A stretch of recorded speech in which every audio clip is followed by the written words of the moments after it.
सातारा जिल्ह्यामध्ये पाटेश्वर या ठिकाणी ही अनेक शिवमंदिरं आहेत. ही बऱ्यापैकी जंगलामध्ये ही सुंदर शिवमंदिरं आहेत आणि आता इथं विविध प्रकारची शिवलिंग आपल्याला बघायला मिळतील. या ठिकाणी ही अद्भुत अशी शिवलिंग दिसत आहेत. गुहांमध्ये किंवा अंधाऱ्या मंदिरामध्ये ही अशी शिवलिंग आहेत. आम्ही इथं पावसाळ्यात गेलो आहे.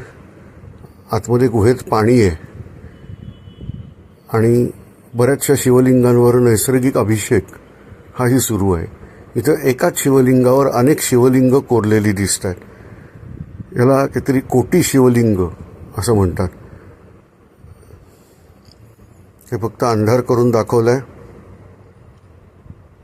एक चांगली पॉवरफुल टॉर्च या ठिकाणी नेलेली होती. ही शिवलिंगावरती कोरलेली शिवलिंग ही बघायला मिळतील.